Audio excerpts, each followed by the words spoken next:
So, good evening, people. Welcome back to another live stream. We're here for the match reaction for Arsenal 3, Manchester United 1.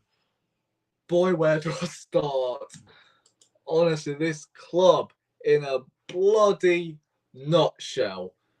2 goals in stoppage time.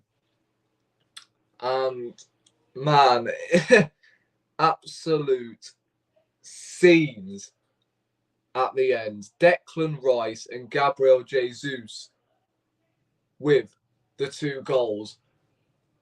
And what a better time to do it. And what a better opposition to do it against. Man United, I cannot stand them motherfuckers. I really can't. We go 1-0 down because of that bum Kai Havertz. And I'm sitting there like, is this honestly deja vu? Like, real talk, is this deja vu? We go 1-0 down and we need to fight back, which we did. Martin Odegaard, that is a sign of what we can actually do when the intensity levels are raised. Man, what a crazy game. But I'm going to go in on Manchester United. I don't care because these lot I cannot stand, as you guys know already. They are dreadful. I don't care what anyone says. Eric Ten Hag making up excuses, excuse after excuse. Oh, Garnacho wasn't offside. Evans got fouled in the build-up. Whatever. Suck my... Okay, I'm going to keep this PG, all right? So, yeah, I don't want this stream to get taken down. So, I've had enough already. I'm going to keep it calm because these lot have really got on my case in the last 24 hours. Onana's better than Ramsdale. Bruno's better than Odegaard. Onana, in 4 games, has conceded 8 goals. And they're calling him the best keeper in the world. Make a note of that. The best goalkeeper in the world. And of course, Man United, that fan base, to the only fans in the world that celebrate like they've just won the World Cup, to then get the goal disallowed, and then we go down the other end in stoppage time to then score with Declan Rice, and then all of a sudden they disguise themselves as Red Seas. Bugger off and get on that train back to Manchester. You don't belong here, big man. Or big men. Whatever. I'm talking crap tonight. I don't care. These United fans better turn their phones off because I'm going to go in. I'm going to get so much fun tonight. Oh my days. That was pure goosebumps. But onto the game itself. Our intensity levels have decreased drastically. Especially with Kai Havertz in the team, for God's sake. I mean, with him, you can tell he is so nervous about getting so much grief on social media. So he just plays everything safe. And in fairness, he did more defensive work than attacking work. That chance he had in the first half where the ball fell to him and he miskicked it, I'm like, really? A professional footballer is missing a volley from there. I'm sitting there like 65 million on this guy. Like, how? Is this guy real? Is this guy for real missing from there? But the same from last week. Fulham, we take him off, and then inshallah we end up scoring goals. 2 goals in stoppage time. Declan Rice, that is why we spent the big bucks for him. Scoring in the last minute to salvage 3 points in a huge encounter. Brilliant. Absolutely brilliant. The performance wasn't brilliant by any means. I thought they were good performances, don't get me wrong. But I felt like, as I said, we were slow, we were lacking that killer instinct, especially in that first half. And I thought we were giving Man United too much respect, in my opinion.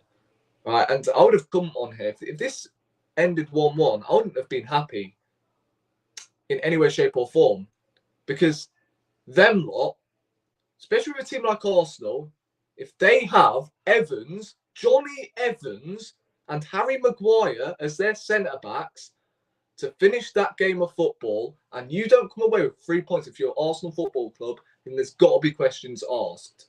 But we went on and won the game. The determination, the passion, it told me that togetherness, the bond between the players and the fans are still there. Because at Fulham last week, it was so flat. I felt like the fans were starting to get onto the players a lot more.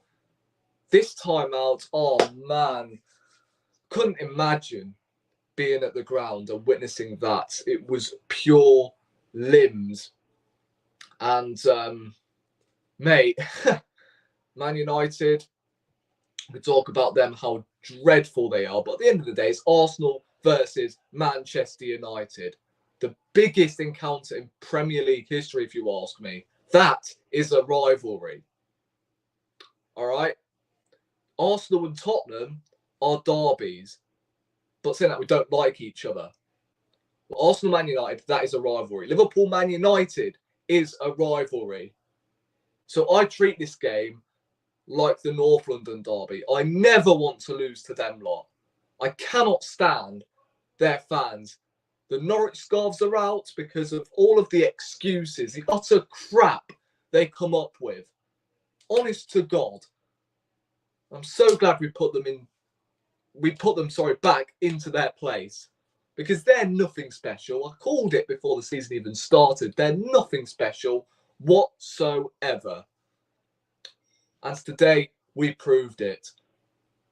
I thought the back four, despite conceding again, honest to God, it's becoming ridiculous now. Conceding at home, left, right, and centre. Marcus Rashford, it was a good goal to be fair, but poor from Arsenal. And then, of course, as I said, we've got an instant reply. That is what I'm talking about when I say a captain has to take the game by the scruff of the neck. Martin Odegaard, brilliant finish, 1-1, and I'm sitting there like, yes, that is a sign of what we can do. And then all of a sudden, it was all flat towards the end of the half. In the second half, I'm not going to lie, I was questioning Arteta, because Man United brought on substitutions. So that's Højlund came on, who did cause us a couple of problems, in fairness. I know Maguire and Evans came on because of injuries, and Lindelof came off because he was on a booking. But still, they were making tactical changes. Arteta was just there on the sideline. What do I do next? When we clearly had the stronger bench. So I was slightly nervous as we approached the 70th minute mark. You know, Arteta has just not made any changes whatsoever. And then he eventually brings on the likes of Jesus. He brings on Vieira, who, to be fair, has improved. We look a better goal threat when Vieira is on the pitch than we do when Havertz is in that position. Would I start him next week against Everton? Well, not next week, because, of course, it's the international break. But when we play Everton in 2 weeks' time, do I start him? No, because we all know Sean Dyche, Brexit means Brexit. He's going to sit deep and, of course, find some set piece.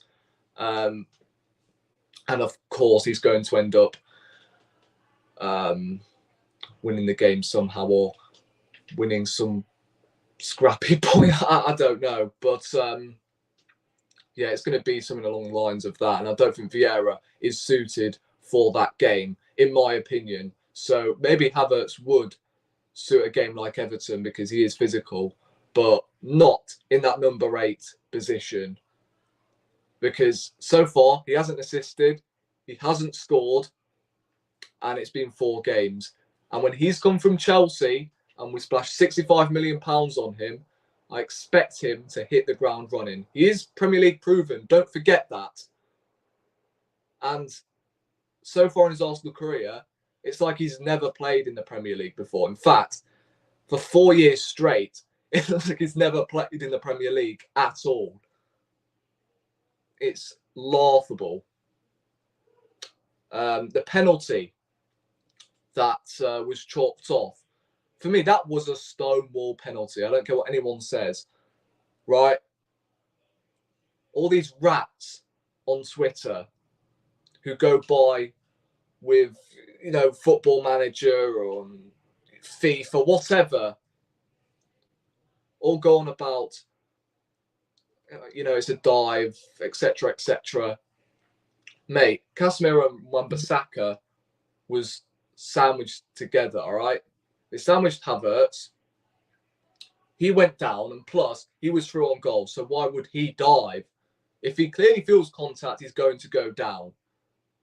So, for me, that was a stonewall penalty. And just to deep it, Man United got a similar penalty given last week against Nottingham Forest. So, why were United fans crying about that? I really don't get it. And then you hear about the offside. Oh, Garnacho wasn't off. Mate, he was offside because of the offside trap Gabriel played. Right, at first, I panicked. I can't lie. Because he was bending in. But as I watched from the reverse angle, you can tell Garnacho is offside. He is ahead of Gabriel. So, Gabriel, fair play, because that was what won us the game. So, mate, I'm over the moon. Not just because we scored in the last minute, because it's Man United and the fact their fans celebrated like they won the World Cup. I love them moments, all right? Whether it's Arsenal or not, although it is painful. Like, say if this was, the roles were reversed and Arsenal got a goal disallowed in the last minute and Man United then scored 2, then you're going to feel infiltrated, aren't you? But, when you're a neutral watching it and you have fans celebrating like mad and the goal gets disallowed, it's just, oh, mate, it's poetry. It really is. The gift that keeps on giving. So, let's read a couple of comments. Big up Jordan, as well as Jordan Purchell as well. Luca AFC, heard you deleted your tweet earlier. Arteta out. And also, don't you follow Man United admin? Okay. We were lucky, but thing is, Havertz wasn't a pen. You think we got lucky? I don't think United offered anything. I think that was down to how poor our killer instinct was today, in my opinion. Man United goal shouldn't have stood. 100% agree. Unless second goal shouldn't have stood. 100% agree. But with Man United fans in it, they're not going to stop. They really ain't. I mean, Ten Hag in his interview, seriously, Eric, 10 games now, is it? With no points against the top 6 away from home this year. Just honest to God. Absolutely loving it. Absolutely loving them tears. So, bear with me for a second, guys, because we're going to get the lineup up. and do some player ratings like we always do. So let me just share the screen. Also, don't forget, put your player ratings in the chat down below, and yeah, we'll see whether we agree or not. So here was the lineup, and what a sight.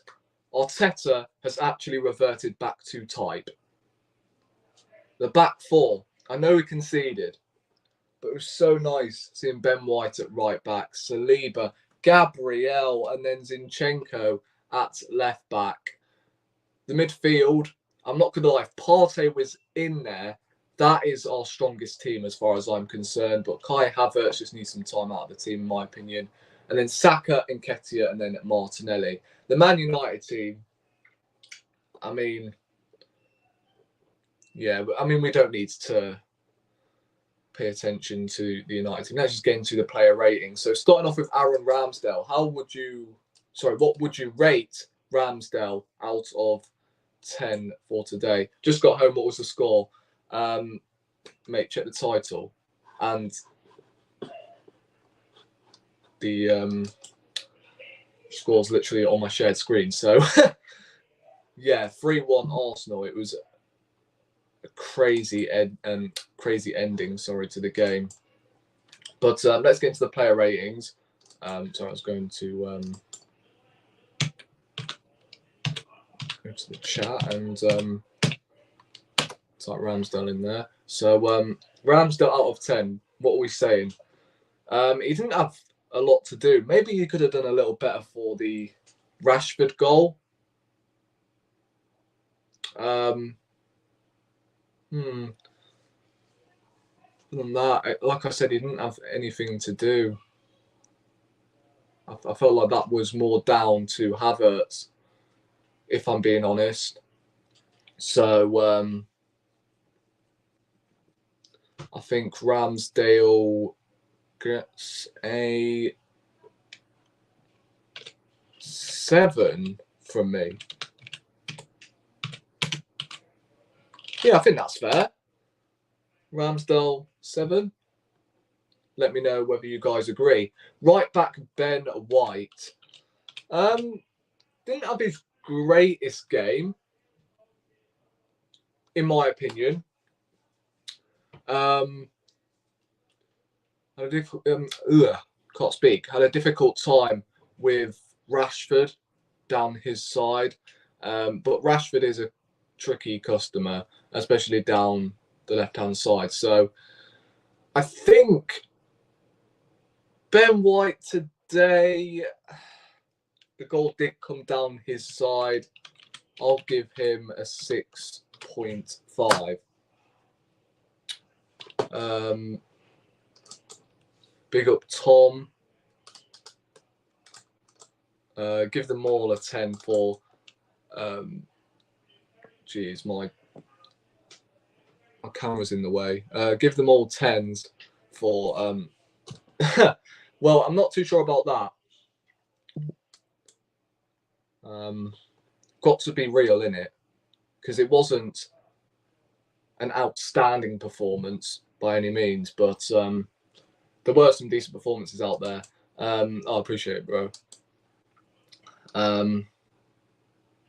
Let's move on to the centre halves. Saliba, I think he was solid. I mean, again, maybe he could have closed the shot down from Rashford for the first goal, but yeah, he played well. In the second half, I guess, there was one moment where he gave me a heart attack, where he was dribbling and then he slipped over and then Man United could have been in. So I'll give Saliba today a 7. Gabriel, oh God, I cannot spell. Gabriel, I will give him, yeah, you're right, crazy, Kurt. 3 points is 3 points. That is the only stat that matters. So United fans can cry all night. They can cry to their dad. They can cry to their grandma. Cry to your pet rabbit. Like, you get me? So Gabriel, I will give him an 8. I thought he actually dealt with Højlund pretty well when he came on. And it's so nice to see him back into the starting lineup. Yeah, Crymanx. Yeah, honestly, Ten Hag is crying as well. Mate, what's happened to that guy? I thought he was honest in these post-match interviews, but now he's turning to another Jose Mourinho, sorry. Tom, what you're saying now, I ain't crazy. He's never said anything. Let's move on to Zinchenko. I thought he had a solid game today. I'll give him a 7 today. I thought he was solid. Now, moving on to the midfield. The midfield, Declan Rice. You know what? I'll allow you guys to mark Declan Rice. What are you guys saying? Because, mate, he is... I've run out of words for him. Honest to God. I really have. Scored the goal. But his overall game, constantly getting stuck in. Bringing the ball forward. He is Arsenal's future captain. If Odegaard ends up moving on in the future, then Declan Rice, if he is here for 6 to 7 years, he's got to be our club captain. Come on, guys, put your ratings for Declan Rice in the chat. I really want to hear this because for me, I'm saying 9. Are we willing to compromise for a 9 or a 10 maybe? I don't know, because he was almost flawless. I'm trying to think of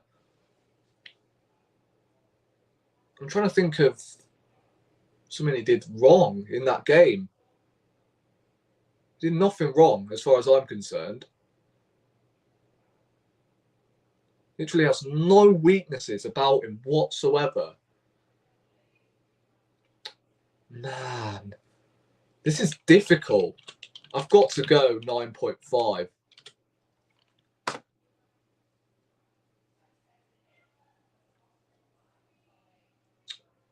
Yeah, I think that is more than fair. Declan Rice was just by far our man of the match. Best player on the pitch. Martin Odegaard got the equaliser. Mate, we've heard it all. Bruno's better, blah, blah, blah. Get out of here, man. I'm going to give him an 8 for today. Got the equaliser. Did what I'm expecting a captain to do. And grabbed the game by the scruff of the neck. So Odegaard gets an 8. Kai Havertz. Oh, mate.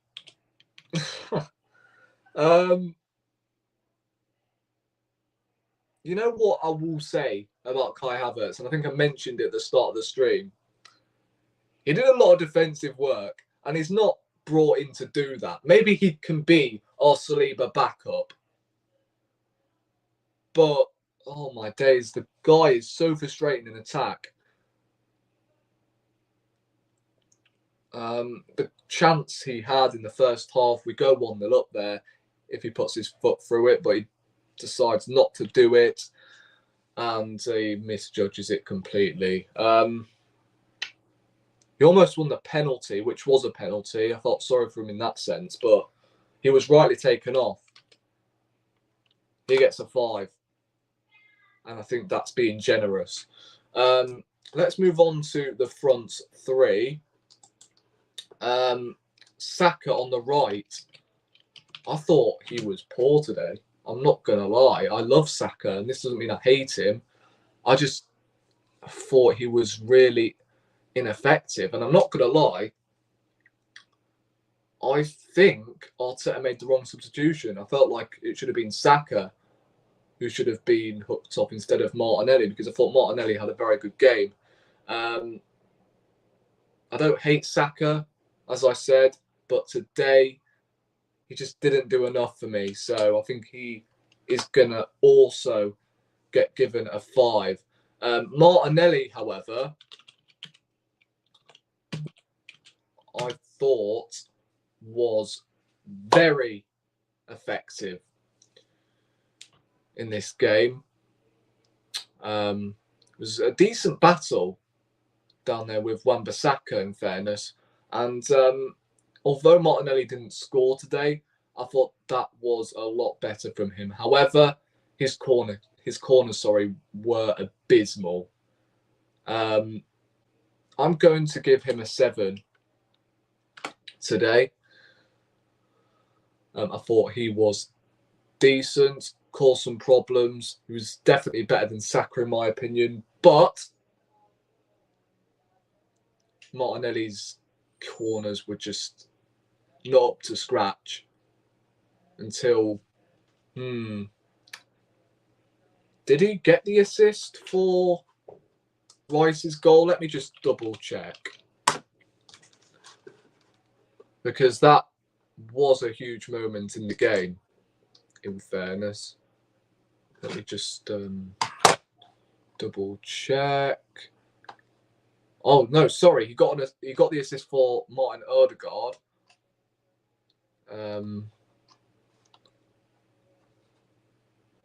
But no, he only got 1 assist. Who took the corner then? Oh, no, it was Saka. Do I give Saka a 6 then? Because of the assist? No, you know what? I'm going to go with a 5 because that ain't his standard, in my opinion. Because he is one of the best young talents in world football at the moment. I feel like his overall game, we ain't just speaking of assists here. His overall game just wasn't great today. And then that leaves us with Nketiah. And you know what? I'll give the benefit of the doubt for Nketiah. He didn't have a fantastic game. However, if it wasn't for him, then I don't think Evans and Harry Maguire would have finished the game for Manchester United. Martinez got injured. And Lindelof got hooked because he was on a yellow card. And of course, he was involved in that yellow card incident, and so was he when Martinez fouled him, and of course injured himself. So, yeah, you know what? I'm going to give Nketiah credit for today, although he didn't have his greatest of games. So I will compromise and give him a 7 as well. The substitutes, can't remember at the top of my head who came on. We had Reece Nelson. I'm not going to mark him because he only came on for a couple of minutes. Fabio Vieira. You know what?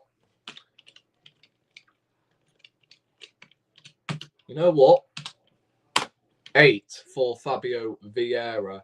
And he has changed my opinions on him for real. He really has. So fair play Vieira, and I hope he does get more minutes this season. Who else came on? We had Tomiyasu. I think I'm just going to go straight down the middle and give him a 5. In fact, no, I'll give him a 6 because he did defend well when he came on. And Gabriel Jesus. Hey, my guy, you know. Don't ever doubt him. Ever. Don't doubt his abilities, man. He's a baller. He's one of my favourite players at Arsenal. at the moment. I absolutely love the guy, and I feel like it's unfair that people are writing him off. So I'll give him a 7 because he scored the goal, and that goal was cold, man. Sending Dallo back to the reserves, mate. And that leaves us with, oops, fucking hell, happens every time. Windows pop up, lovely jubbly. Arteta today, I will give him a 7. I thought the lineup was right this time. It was the strongest he could have gone. But I felt like the substitutions could have come on a lot earlier. But we got the results at the end of the day. And there we have it. Those are the player ratings. And that's where I'm going to round off the stream because I've got a bounce. I want to make sure you guys can watch this on playback ASAP because it's 9:20. And ideally, I should have done it straight after the game, but I didn't have time. I had people round, and all in all, it's a noisy household, and unfortunately, I couldn't upload straight after. So, thank you for watching another live match reaction. Unfortunately, 2-week international break. I'm not going to do England content. But what's the point? Although, we're supporting the Arsenal boys, though. Saka and Nketiah, of course, is called up. And then Ramsdale, Declan Rice as well for England. So, of course, I'll be watching them lot. But other than that, it's quiet when it comes to content for the next 2 weeks because of the international break. 4 games in, it's just really. Have a blessed evening, guys, and I'll see you in the next one. Peace. I'm relieved to hear that you've been to some fireplaces. It's hard to carry on when you feel all alone. Now I've swung back down again. It's worse than it was before. If I hadn't seen such riches, I could